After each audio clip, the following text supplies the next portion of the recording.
கர்மா என்று ஒன்று இருக்குல்ல, அதை யாரும் ஒன்றும் பண்ண முடியாது. அந்த கர்மா திருப்பி உங்களுக்கே வரும் என்பதற்கான உதாரணம் தான். ஒன்றும் குறிக்கல. இப்போ நீங்கள் என்னெல்லாம் கேள்வி கேட்பீங்களோ எல்லாத்துக்குமே நான் பதில் கொடுத்துட்டேன்.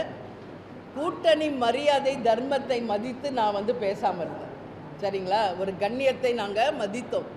அவர் எழுதி கொடுத்ததை நான் கடைசி வரைக்கும் ஏன் காமிக்கலைன்னா, அதுதான் கூட்டணி தர்மம்.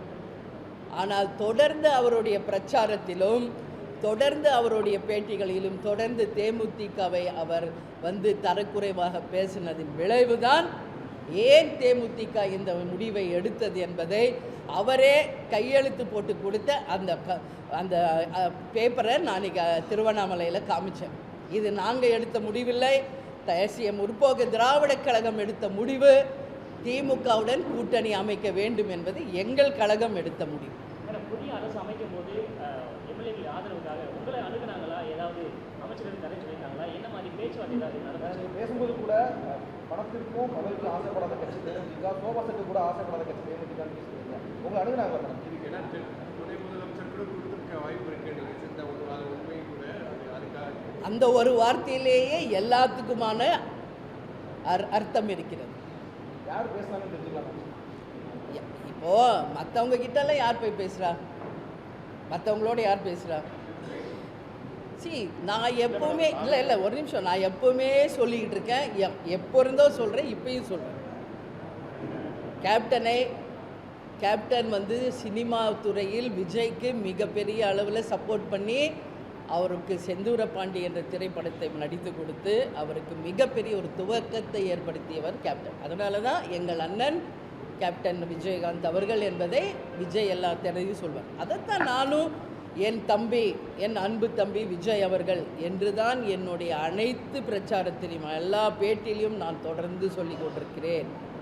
அப்படி இருக்கும் பொழுது மற்றவர்களை சந்தித்து ஆதரவு கேட்பவர்கள் தேமுதிக கிட்ட கேட்காம இருப்பாங்களா என்ற கேள்வியை உங்ககிட்ட கேட்குறேன். அதனால் இதுக்கெல்லாம் நான் முழுசாக ஓப்பனாக நான் பதில் சொல்ல வேண்டிய அவசியம் இல்லை. ஆனால் தேமுதிக ஒரு நிலைப்பாடை எடுத்தால், ஒரு கூட்டணியை நாங்கள் மதித்து அந்த தேர்தலில் அந்த கூட்டணி பக்கம் நின்னால் அதில் தான் நாங்கள் உறுதியாக இருப்போம்.